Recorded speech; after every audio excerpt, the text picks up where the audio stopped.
Hello, hello. Hello. Good evening. There we go. Have to hit the button a little harder next time. Well, good evening. Good to see everybody. We are episode 224 of Line Upon Line, so welcome everyone. This week we have Dr. Ricks as always, and Dave, and we have Kelly. So Kelly, you joined us here this week. Yeah, go ahead and wave down there, Kelly. And then this week we're going to discuss, did Paul state that he wished to die and go to heaven upon death?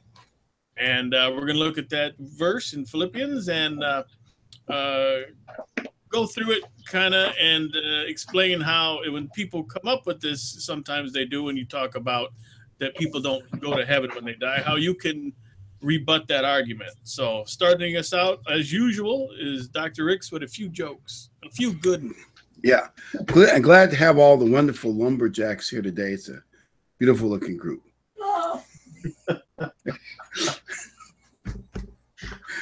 A lady just confirmed that. Okay, a married couple in their they're about 62, were celebrating their 40th anniversary. They're in a restaurant celebrating it. All of a sudden, this fairy genie appeared. Bing! And she said, for being such an exemplary married couple and keeping your vows faithfully for 40 long years, I'm going to give each of you a wonderful wish. So the wife thought first, and she said, well, I want to go around the world trip with my darling husband, all the way around the world. And the fairy said, poof, and handed her an envelope with 2 tickets to the Queen Mary luxury liner and $10,000 spending change. She was so happy. Husband thought for a minute. He said, you know, I want to use my head instead of my heart for a change. My head.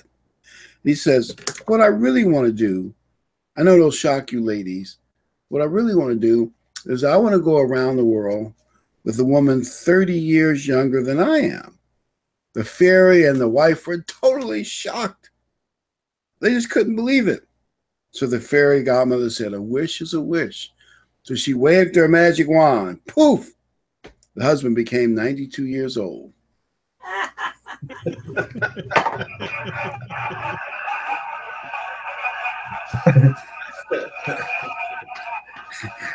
What he forgot was that the fairy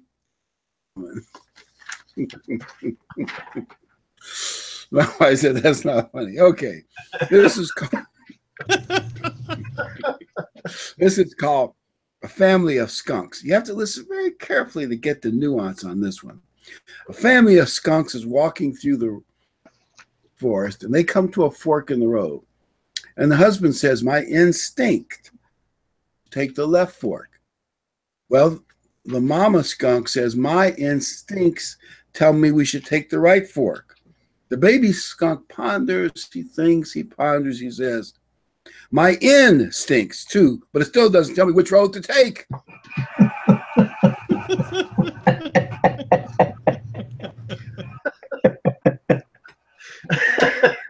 Now, if you're sensitive on that joke, blame my wife. She approved it. Oh, that is wrong. Now I'm in big trouble. Okay, here's one that I'll take the blame for. It's called Around Like a Shot. An older man woke up in the middle of the night, looked out his bedroom window, and he could see his shed in his backyard with some flashlights, and a bunch of burglars were breaking open the door and taking his stuff out of his shed. So he got his phone, he dialed 911. He said, police. And they answered, and he says, he told them who he was and where he lived, out on the edge of town. And he said, there's some burglars robbing my shed right now. Would you send somebody out? The operator dispatcher says, well, you see, it's going to take a while for us to get to you. We don't have anybody available right now, but just wait. Eventually, somebody will be out there to, write up the report. So he calls him back in about 2 minutes. He says, I'm the guy that called you about the woodshed burglary. She said, yes. She says, forget about it. Don't need it. Shot him. All of a sudden, there's 6 police cars, 1 helicopter, and an armored truck shows up. One officer said, and they arrest the burglar. And the officer said, well, I thought you told the operator that you shot them. To which the old man said, I thought you said there was no one available. That's how it works. Exactly how it works. That's funny because it is close to the truth. You shoot somebody and they're all over you, but it's a normal burglary. We'll get to it eventually. Maybe. Okay.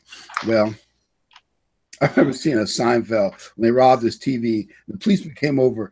He said, well, if we find your stuff, we'll return it. Seinfeld says, well, do you ever find people's stuff? He says, I don't think so.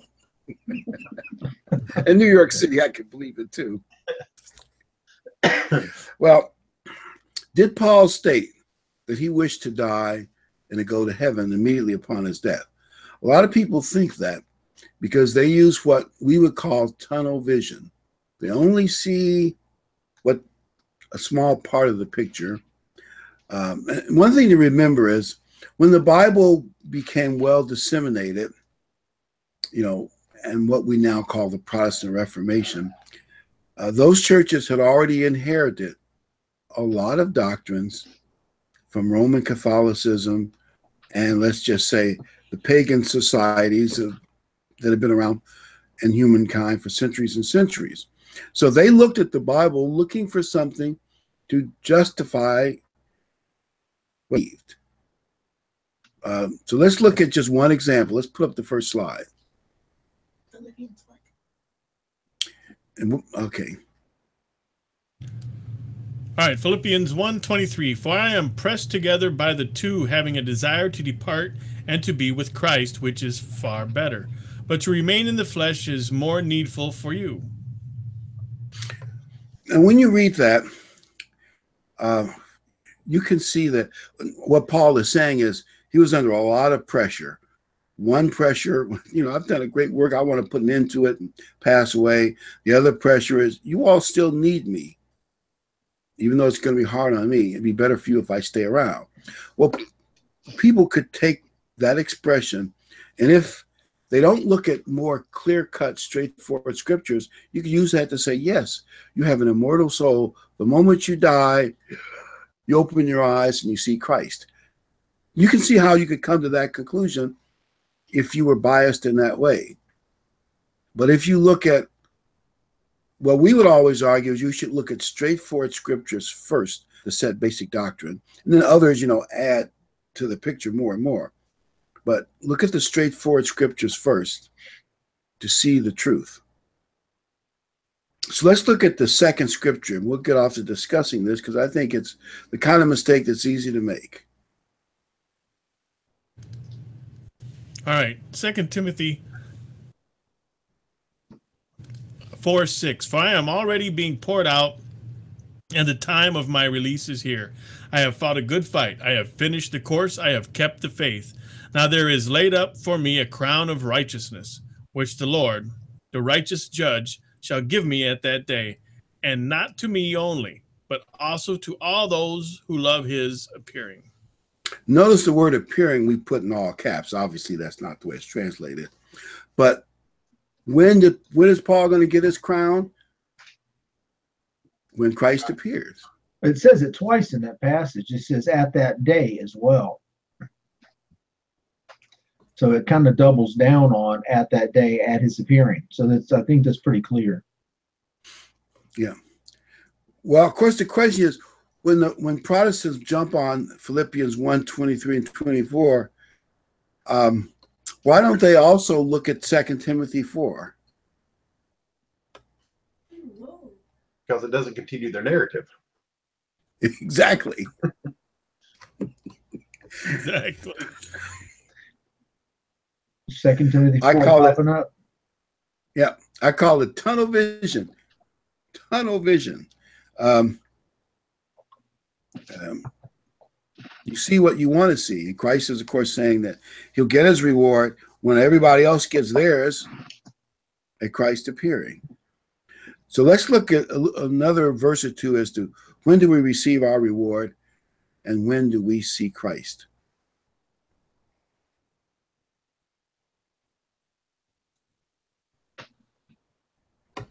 All right. 1 John 3:1. Behold, that manner of love the Father has given us, that we should be called children of God. Therefore, the world does not know us because it did not know him. Beloved, now we are children of God, and it has not yet been revealed what we shall be. But we know that when he shall be revealed, we shall be like him, for we shall see him as he is. Leave that up there for just a second. Children of God, a lot of times people look at that in a figurative sense. But really, what is John saying? John's the apostle, that God loved, that Christ loved the most, didn't get martyred. He's saying we are really the children of God. It's like if you were the children of the Vanderbilts, Rockefellers, whoever you think is the most family in the country.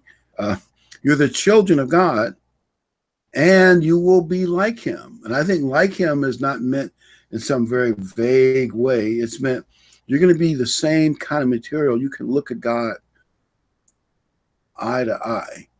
When you realize that as great as Moses was, when he went on the top of Mount Sinai, God had to have, I call it protective clouds with probably all kinds of special stuff in it. So he could be close to Moses, but Moses wouldn't see his brightness. Even then, at sometimes Moses glowed anyway, but he said, you cannot look at me face to face, Moses, or you'll be, I guess, dissolved to nothing. God is like unapproachable light. I think it says that in 1 Timothy 6. I'm sorry, go ahead. Go ahead, Dave. I'd like to back up a little bit on just before we go past this one point. In John 11, the story with Martha and Lazarus, John 11:21. And I've heard other churches read this, and they turn it into something that I don't get out of this, but this is something I'm getting.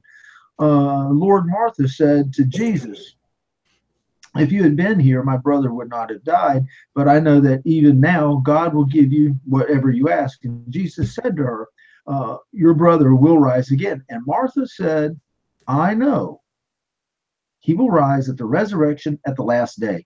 Martha knew the truth. So they'll read this story about him calling, Lazarus, come out to give you all this hope. But the hope is in the resurrection.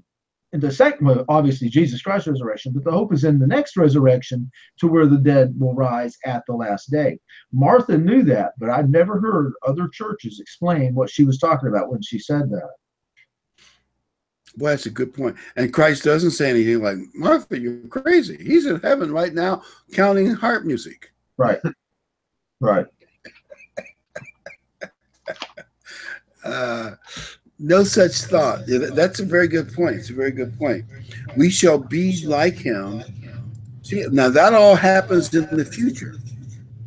Yeah, I'm glowing like God right now. Well, they're kidding themselves. That's all in the future. It's part of that day. Let's go to the next verse real quickly. This is all happening in that day.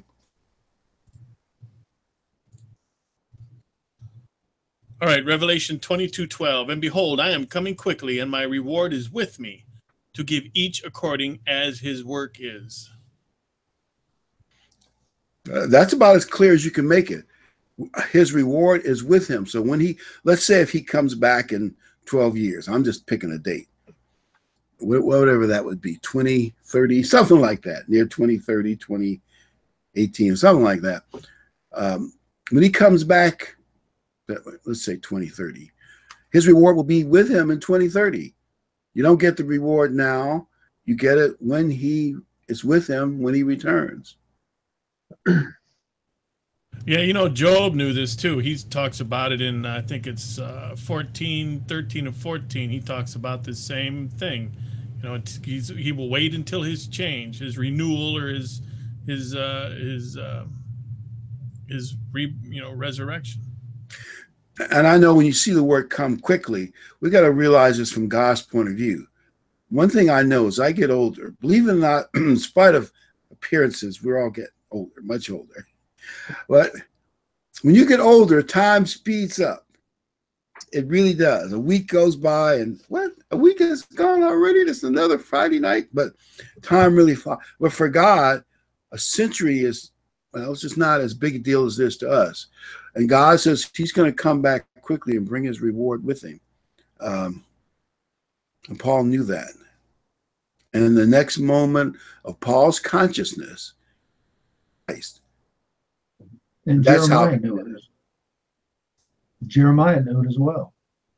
In Jeremiah 31, you know, he talks about, you know, in that day, all of us living together, and we will all know God. Nobody will teach his brother. The knowledge of God will be. But that isn't going to happen until he returns, and that day comes. It's not happening here a little, there a little, as people waft away, you know. And my big thing with people too is I say, if your soul goes to heaven, who gets resurrected? You know. You know, I'm getting a little upset listening to all this, because I mean, to think that, you know, I'm going to go to heaven when I die and get all my rewards, and Christ is like going to take it all away from me so he can come back down here, and then I got to follow him. I mean, what's up with that? You got to get back Who down. invited him on the program? You got to get back down to a wet, muddy grave from being in heaven all those years, so Christ can resurrect you from the wet, muddy grave. You go from heaven back. Yeah. I'm joking, but in a way, that's how it sounds. But you know, it's funny. People what about don't people even who die in shipwrecks? We got to send you back to the bottom of the ocean and drag you back up again. I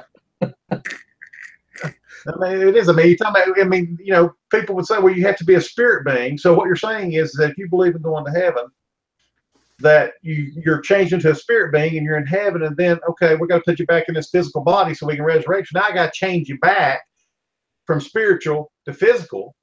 And I mean, I don't see any problems with that at all. I mean, everybody'd be happy to be changed from spiritual back to physical. I mean, that kind of excites me. I can't wait for that day. Yeah, because my back ache. Yeah, get all your pain back, all your aches back. Yeah, my Yeah, knees. I mean, yeah, it's one of those things that when you really think about it, the logic is just, as Mr. Spock would say, it's illogical.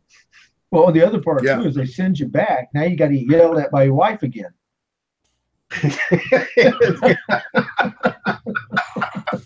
See, the audience didn't see that video we saw beforehand about this guy. Said he's the master of his house until his wife gets back. Was that the name of it, Dave? It was very funny. Yeah, he posted it on his Facebook. You know what? You know, once you look at all, just real quick, once we see that verse and you take it out of context, or you just use it for your own narrative, once you see all these in place, then that one will kind of fit. You'll get to see it on the church website. I don't know, a month ago, the church posted something to do with going to heaven. Do you go to heaven? The booklet or something.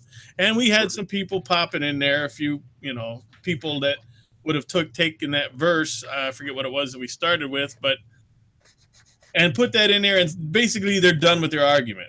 I mean, that's it. I got this, and I bring this. It's all I need, you know. And then they walk away.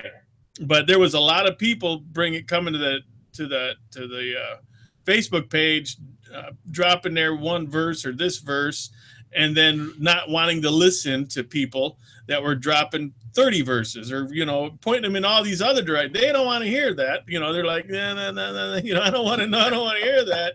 Well, I know this, and that's all I need to know. And then they get mad, and then they, you know, but they were basically trolling the church page just to get their rebuttal in, and then they get upset. And when you would, you know, tell them, that's what I mean, because it was advertising a booklet, which is what happens after you die. And I was posting some of the stuff on there, and I kept going back to, well, I'll tell you what, read the booklet. It's a simple thing. Just read the booklet. And they wouldn't. I don't need a booklet. I don't need this. I don't need that. And they would, like Ken said, fire off a verse or two and then leave and get upset. And I'm like, I don't understand. There's a booklet being offered that talks about this, and you won't even look at it. I don't need no booklet. I can read my Bible. It says I'm going to heaven. Right there. No, it doesn't say that because you're not reading. Right? Yeah. It cracks me up. I had a guy giving me a really hard time on Facebook about something that we believe. I don't remember what it was. And I said, well, I have love and fear, a healthy love and fear of God and his son, Jesus Christ.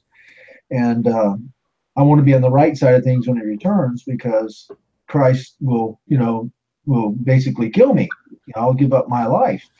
And this somebody else, I don't know who he was, says Christ would never kill anybody. I said he killed everybody on the planet once. And this guy lost it. He lost it. What Bible are you reading?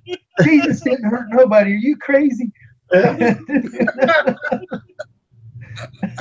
man. I wanted to see. I wanted to type because he posted something about, one of the people posted something on there about, when Christ was being crucified, he said that I will, to the one thief that knew who he was, he said, I tell you this day, I will see, you will be with me in paradise. And the guy posted that and he was done. And I was going to just tear it all up. And then because every time I wanted to post, it would post me as an admin, and I didn't want to do that. I wanted to post as me. So I just finally gave up and just let it go. But I love usually messing with these people that get on there, and you can tell what they're saying. They got an attitude, and they won't listen. So I just like giving them a little bit of a hard time. Well, I did reply to that post, and it was I said so you're of the school that Christ is a liar. Yeah. I don't think he came back after he was not in paradise that day, and I don't know. I may have offended them because they never posted anything else. No, they were done. But the reason, like things like this is good. So people, if you're not in a church, great. This is a learning experience. If you are, some of this stuff, this is a good way to have a quick response. And when people bring these things up and they try to trip you up or catch you with a verse here or there, it gives you a way to rebut that and get a better point across. Not that you're going to get through to them. You don't expect to do that, but at least you're representing correctly what the word of God is. By the way, did we ever cover that scripture where, of course, it's a matter where you put the comma? Today, I'm telling you, you'll be with me in paradise. Where you put the comma. Did we ever cover that one? There's several scriptures. The punctuation is not inspired. You have to understand the meaning to put the punctuation in, and it's easy for a translator who misunderstands to put the punctuation the comma in the wrong place. Right, because the original Bible had no punctuation. One way I explain it is, we have a lot of island people down here, and they speak English with a very different accent, and they kind of accentuate different words in different places. And one of the things that they do is they'll go, I'll tell you now, man. I'll tell you now. Next Thursday, I'm going to be at the, okay. That doesn't mean I'll be there now. I tell you now that I'm going to. I tell you today that you will be. Yes.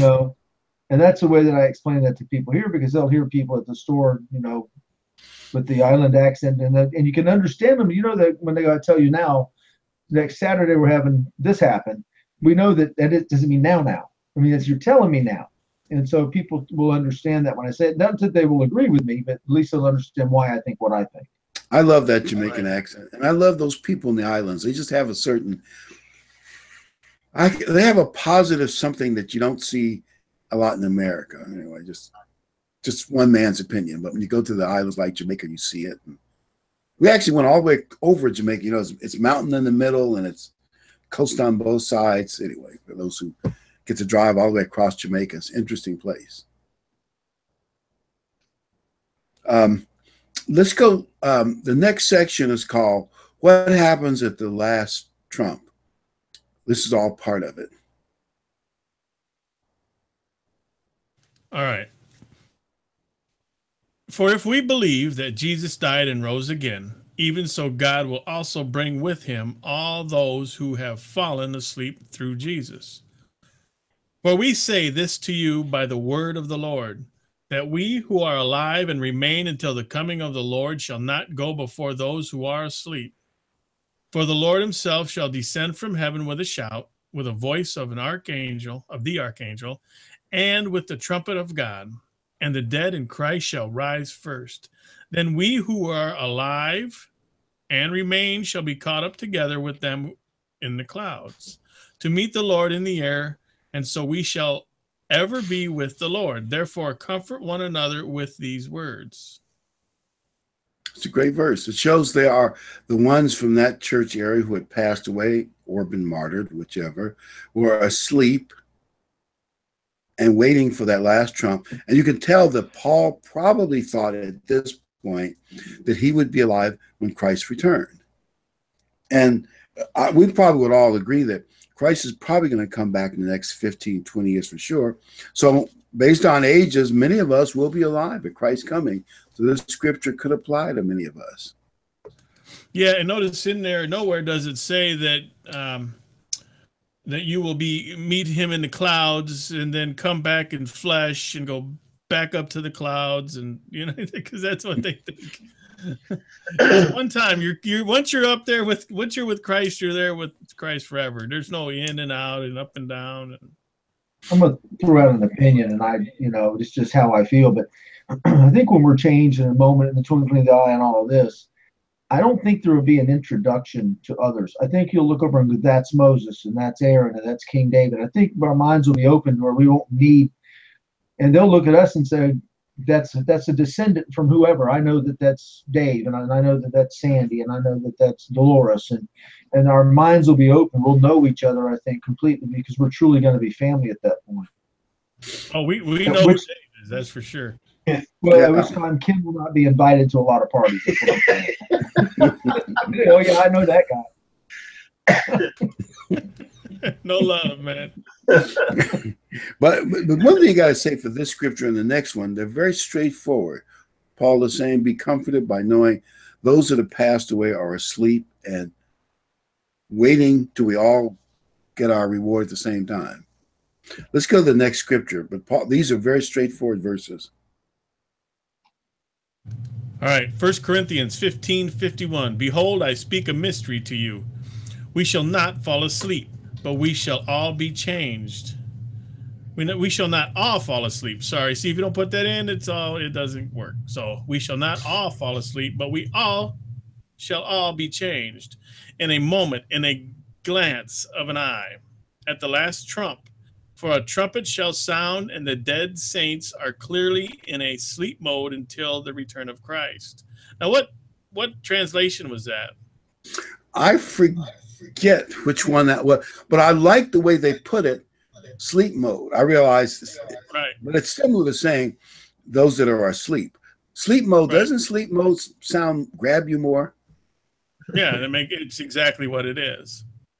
I like to look at it like if you take a tree is dormant until the ground temperature in the spring reaches a certain rate. Right now, all our trees are dying. All ours have dropped their leaves, depending on where you are. I guess down south they probably have them. And they're going to be dormant or asleep until the ground temperature reaches a certain level. Then they wake back up. And I think bears go into hibernation, and a bunch of other animals do a bunch of other things. Well, in a way, that's what our spirit and man does. It's asleep until God wakes it up, or whatever he does to it.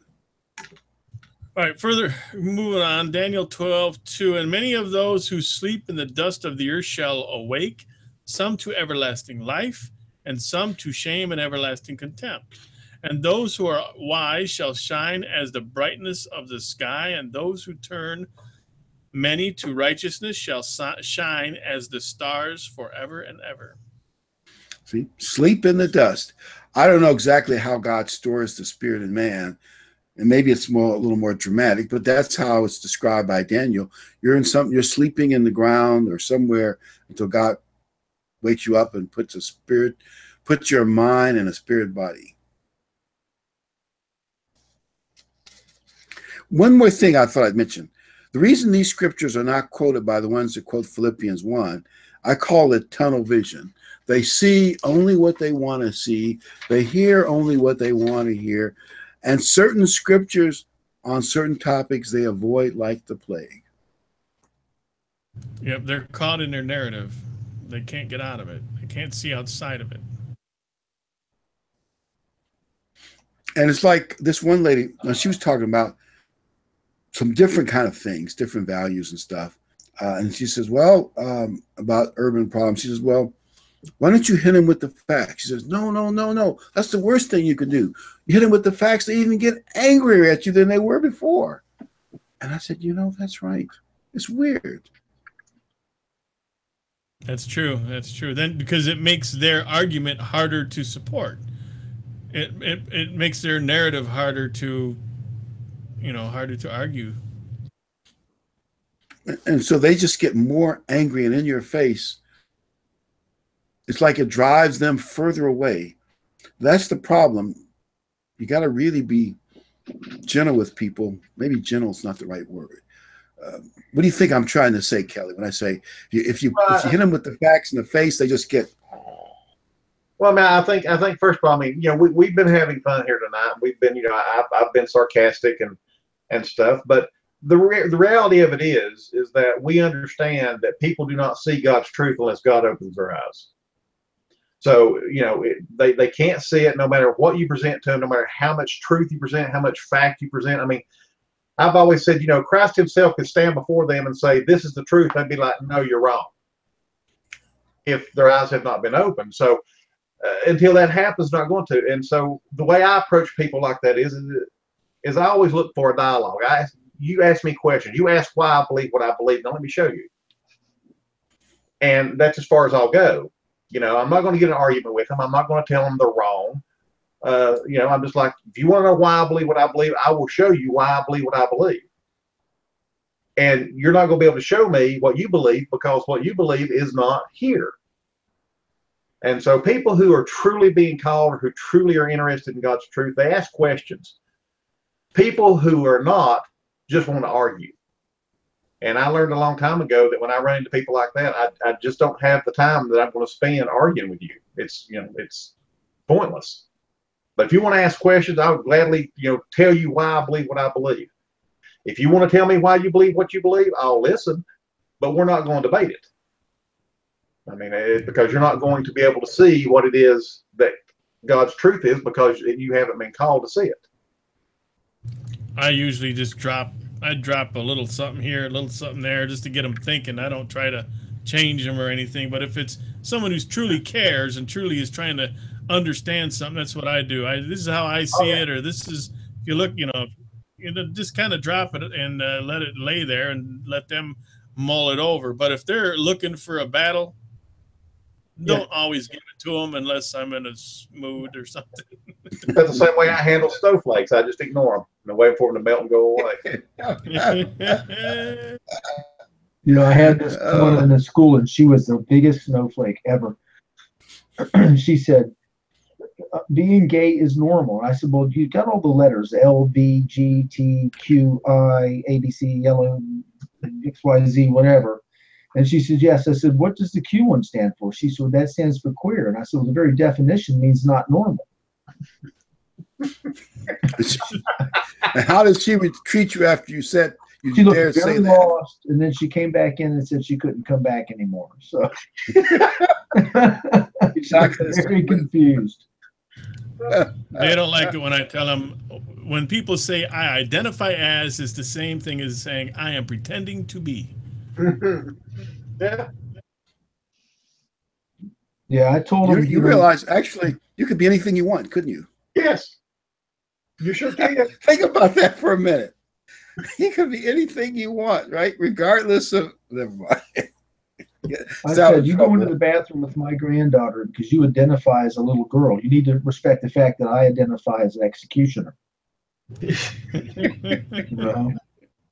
It's all fair. You identify as a little girl. I identify as a guy that's going to do you dirty. So it's all right. You know, but do you know why they're doing this? Why they're doing this? They're going along with this pretending to be and all this other stuff, because if they can convince the majority of the population that black and white, right and wrong, that reality doesn't really exist, they can control them. Let me tell you what's going on. If reality is fluid, then you can convince people of anything. Let me tell you what's going on here. And I don't, maybe it's going on in the rest of the country. It's kind of new to me. But the schools are really forcing the 12, 13, I guess 13, 14, 15-year-old girls to wrestle on the boys' team. So What? father came into me and said, my daughter, she wants to wrestle. She's a very pretty girl. And I said, you know that that's a grope fest. And he had never put that together because he's a genius.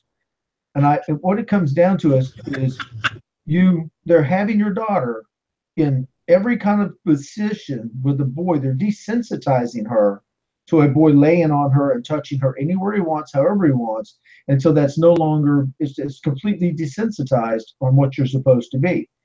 A couple of weeks later, he came in and said she had a big problem because a boy touched her. I said, it's called wrestling.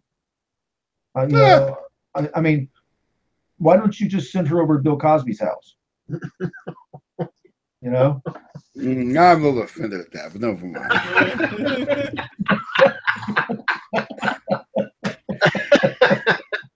But think about it. If I were in high school, I could have been on, I'm saying this jokingly, the girls' basketball team, the girls' track team. I could have been a star, the biggest ever.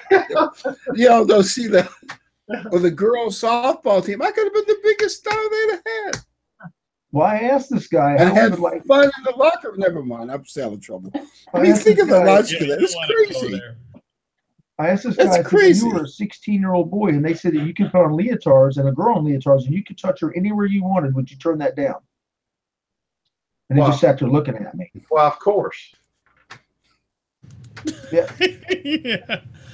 Yeah. We're turning California crazy in this country. Yes, it's ridiculous. I read a headline tonight before we came on the line that there's a young boy in high school that says he's transgender and is demanding to be allowed to be able to change with the girls in the girls' locker room.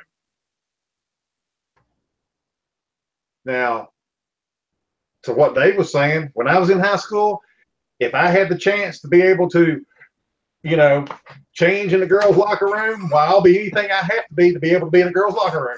Yep. Oh yeah, I would identify as a red horse named Bob if it would have got me in there. But at the same time, don't tell all the ladies out there. We're all joking, right, guys? We're all joking. I'm not actually. Go ahead, Dave. I'm not joking. Right, moving right along. If you hug somebody or tell somebody they look nice, it's sexual harassment. Oh yeah. You're going away for that one. Yeah, man, that's how ridiculous it is. That I heard that somebody made the statement that flirtation is dying in the United States because of all this stuff. You won't be able to flirt with anybody. And I'm like, so what's courting going to be? You're going to walk up to somebody and go, excuse me, I am interested in you in a romantic way. I would like to make sure that there's no confusion whatsoever. So therefore, I would like to schedule some point in time to where we might be able to go out for dinner. No, first you got to sign the contract. First you got to sign the contract. That's going to go over right and left. I mean, it's going to be so sterile that there's going to be no romanticism. Yeah, no romanticism whatsoever. I mean, it's one of the doctors I see said that all that will be done virtually in the future, and we'll stop reproducing as a nation. Well, I don't think it's going to get that bad. I think he'll put a stop to that before we go that far. But now that we've gone off the trail, over the river, through the woods, and off the cliff. Let's go back to Ecclesiastes, the next verse, right? Yes. It's your fault. It's not. Probably is. I'll take it. All right. Ecclesiastes 9:5. For the living know that they shall die, but the dead do not know anything, nor do they have any more a reward, for their memory is forgotten. Also their love and their hatred and their envy. is now perished, nor do they any longer have a part forever in all that is done under the sun. Whatever your hand finds to do, do it with all your might, for there is no work, no plan, nor knowledge, nor wisdom in the grave where you go. How much clearer can that be? Can you clear it? Can you make it any more clear that when you die, you are dead? You are asleep. You know nothing. You don't think anything. You're not floating around on your cloud in your Cadillac. None of that. All right. Sorry. I'll stop ranting now. Since when does the word dead not mean something? I don't know. Dead My don't mean cousin dead. died, but he's not dead. Yeah. All right. Psalms 146, verse 4. His breath goes forth.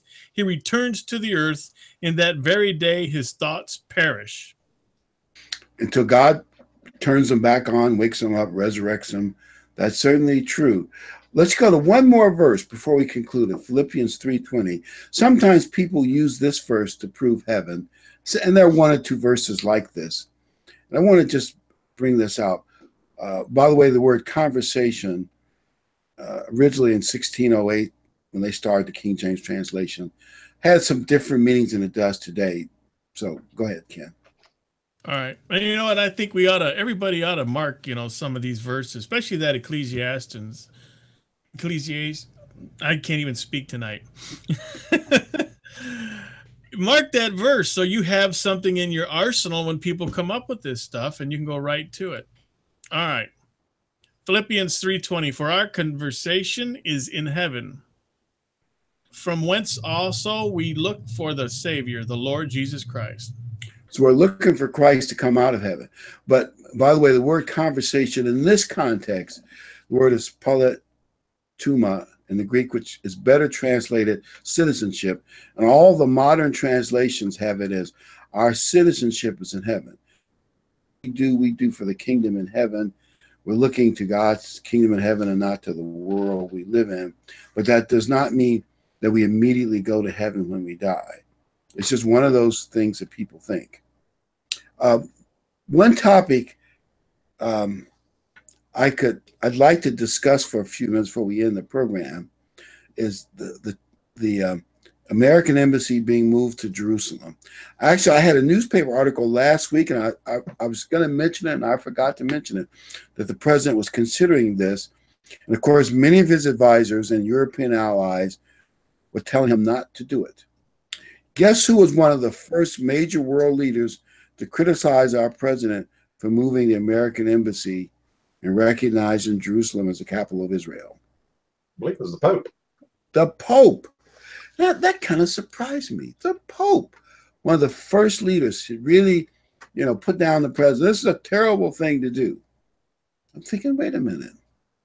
Christianity and Judaism come from a similar root or background. You would think the Pope at least would be a little more something, wouldn't you?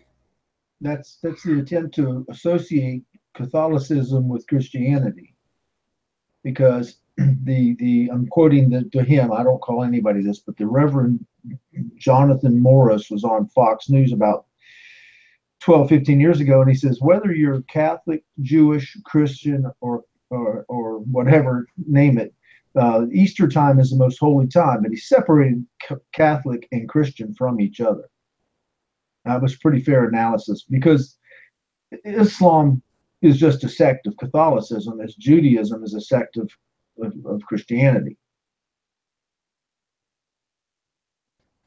Well, this much I will say, that a lot of people don't know this, but the Quran plagiarized parts of the Bible and maybe some other stuff they got from the Christian world.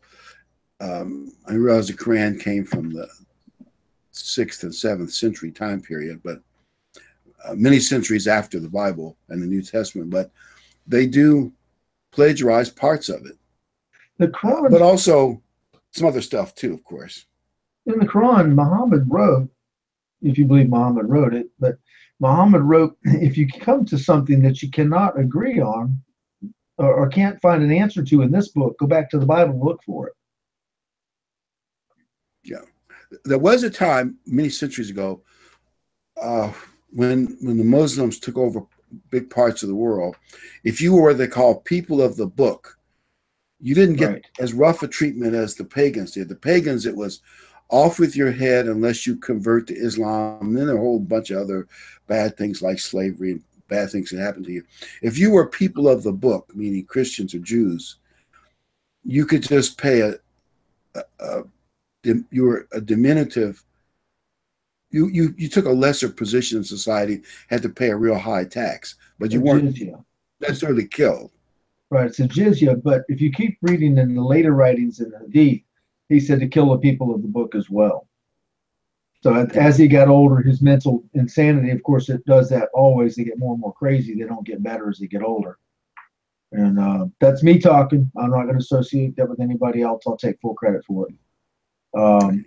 But his mental capacity diminished as he got older, as everybody's does, but it became more violent. And so at further writings in Hadith and that kind of thing, he said, kill the people of the book as well.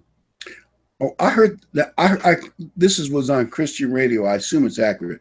Erdogan, the prime minister of Turkey, who would like to be the next caliph of the Ottoman Empire recreated, I'm sure, if he had his wishes, he said there is no such thing as moderate Islam. Islam is Islam. I thought, wow. Well, it means submit. That's an interesting thought. We want you to moderately submit. I threw that out of my wedding vows. I want you to moderately submit. Well, the reason I mentioned the Jerusalem thing, I realized, by the way, considering we've had 2 or 3 days since then, the Arab world has not exploded all that badly. And the protests from the Palestinians hasn't been all that bad yet. I realize you're going to say, oh, that's yet.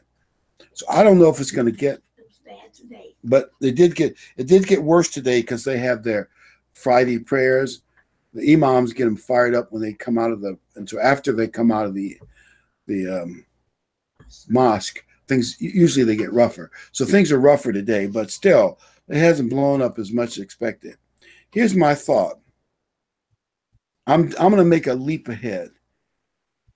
America has now the most pro-Israel, pro-Jewish president it has probably had, possibly ever since Israel became a nation in 1948. I mean, that's an opinion. You know, Trump's grandkids are Jewish, some of them. And his daughter married a Jewish man and converted. And I think Kushner is also in the White House. He's Jewish. Now, that's pretty, that's pretty Jewish, considering the world we live in. So, and the world, I guess, will soon, they probably already know it, but they'll know it even more so. If Israel has a very pro-Jewish American president who's not afraid to do whatever he wants, he's not like, but the other presidents have promised to move the embassy, but they were told, oh, the Palestinians, Arabs won't tolerate it, and they, of course, backed off. How doesn't that fit into the third temple?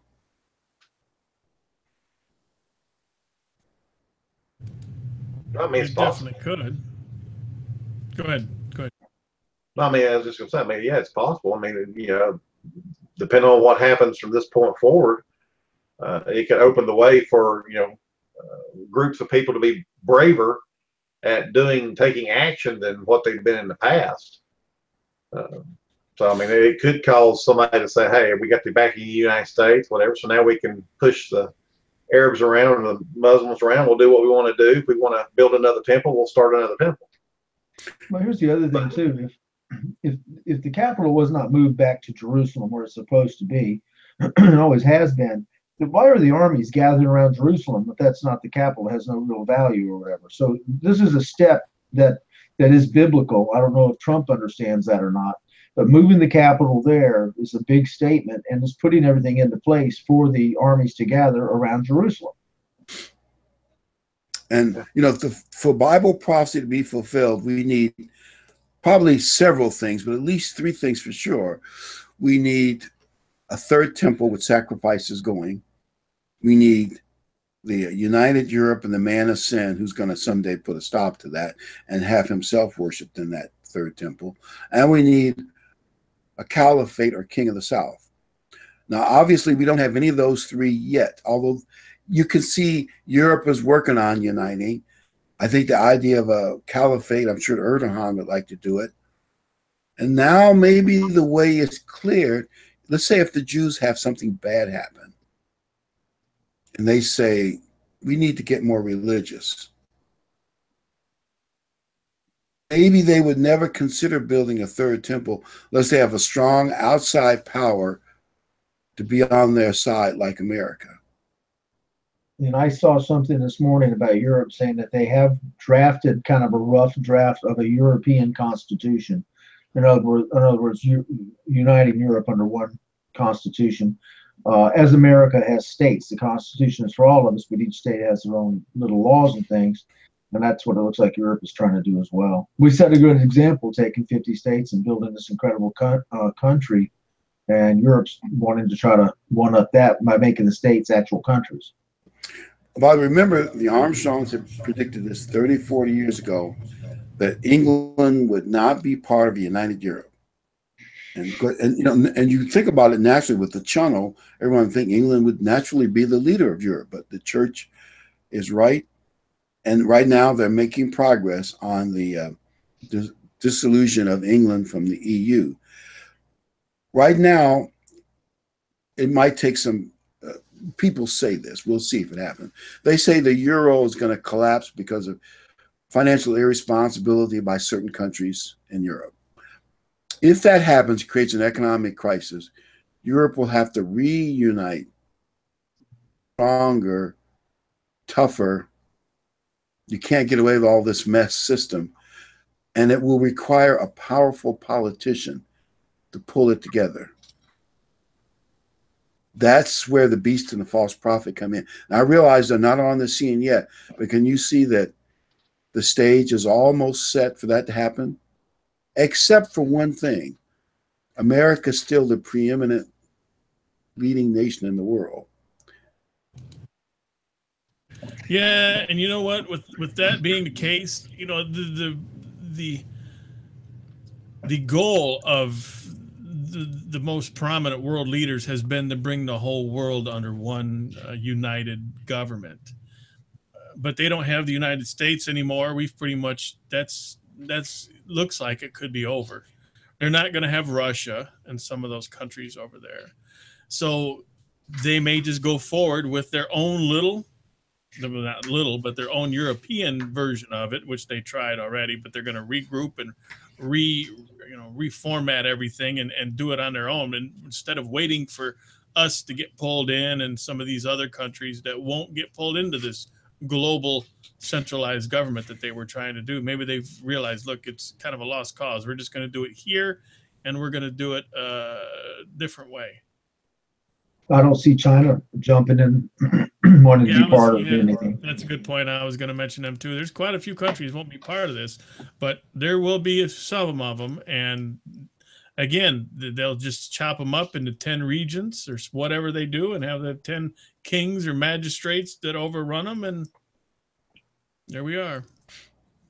One thing is for sure, Britain's exit and America electing Trump, who's not a globalist, I mean, he believes in America first. It's now Britain first. It's clear the West, and I'm sure Canada, therefore, will go with Britain. All those countries are not going to be in it. Just like you say, maybe from the Ukraine all the way to Portugal could all be one nation, possibly. We will see. But it looks like it's going to take a charismatic leader to pull it off in Europe, and maybe the collapse of the euro. But I do think the euro is going to collapse because a lot of those countries are not financially responsible. Yeah, nothing's changed in Portugal, Greece, Spain, Italy. Italy, yeah. Yeah, I think the nickname is pigs. I'm not being derogatory. That's what I've heard on financial experts. That's what they call them. Yep, I've heard the same thing. They squandering Germany's money. And Germany has achieved the leadership of Europe that they tried to get in 2 world wars. They now really have achieved it through industry and economics. And because in a united Europe, especially without Britain, Germany automatically is the strongest nation. Would we all agree? Mm-hmm. And German engineering they're pretty amazing. I was told that a lot of their big semis and stuff, you simply open the hood, you unlatch something, and the whole engine swings out on an arm, sticks off the side of the truck. You can walk around it, work on it, and swing it right back into place. So their engineering is pretty good. I mean, I'm assuming what I've been told is true. The Germans, and I did see a little of this, we took a European tour, they're more methodical, more orderly, certainly than the French and the Italians. I mean, question that and went to those countries? No, I would think so. I think you're right. So they're automatically the strongest nation just by default. Mm-hmm. Yep. And if we've offended anybody in France, you have my apologies and my sympathies. I could be wrong. They're offended just when the chicken shows up in the video Dave posted. They're offended over everything. They're constantly offended. Oh, by the way, I want to make an announcement here. I hope in the next 2 programs we're going to look at Christmas, but a lot more deeply in different ways we looked at before. One thing we'll at least think about, what was the devil trying to obscure by choosing December 25th? I mean, what was he trying to obscure? And what messages? Obviously, the birth of Christ is an important thing, but we're going to look at possibly the real birth date of Jesus Christ, what the devil is up to, and in the next 2 Fridays, look at it more deeply. And I hope that all of you will tune in and tell your friends to tune in. I believe we're going to find some things. We've already seen some in my advanced research, I'll call it, with the help of my wife, Natalie. We've already found some things that I never fully heard before, only partially, that I think will surprise people about Christmas. All right. Sounds good. And I just leave one thing, in the light of the embassy being moved to the capital of Jerusalem, might want to read Zechariah 12. Just kind of refresh your reading on that. Just kind of go through that and see if that doesn't seem to apply, or at least give you something to do. All right. Thanks again for Dave for joining us. I would like to mention something. A lot of people in church are sick, and I'd like to get everybody to pray for John Owens. He took Mr. Owens? John Owens, yeah. He's a good guy, and he's got some battles ahead of him, but I think if we all pray for him, maybe he won't. So I just want to mention that. Oh, also pray for Evelyn Nix. They're from the independent group in Tennessee. It's near Jackson, Tennessee, Lexington. What happened in Evelyn's case is her right eye started getting dimmer and dimmer, and she has something in her. I don't fully understand the medical aspect, but in her vitreous humor around the retina, which is in the back of the eye, and it has somehow got puffed up, blown up, something wrong with it. And her eyesight in the right eye is really, really dim, almost blind. The doctors claim they cannot fully repair it because once something happens to that stuff around the retina, it's very sensitive, it's gone. They can only bring back a little bit of light. But what's scarier is whatever disease caused it, if it goes to the left eye, then she'll be completely blind. And that's a terrible thing to happen. I mean, everything's bad, but hope that her right eye can get better and it doesn't spread to her left eye. That's Evelyn Nix. Another really terrific couple, her and James. Great people. Just great people. Seems to be a lot of that going around the church right now. And you probably have seen them at Pentecost. He's been on the Pentecost panels. Just many of you have seen him at Pentecost in previous years, and they'll probably be there this year too. To pray for Evelyn Nix's right eyesight and left eyesight too. All of it. The whole thing. It gets better. and not worse. That's the scary thing. All right. All right. Until next week, join us all again here, same time next week, and we'll see you then. Good night. Good night. Thank you, Ken.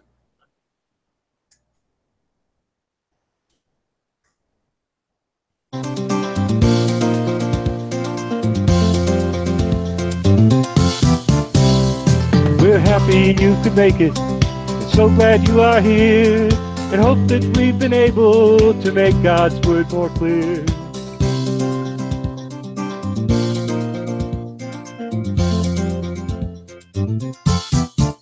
Until next time, may God be with you in everything you try. But for now, till next week, we have to say goodbye.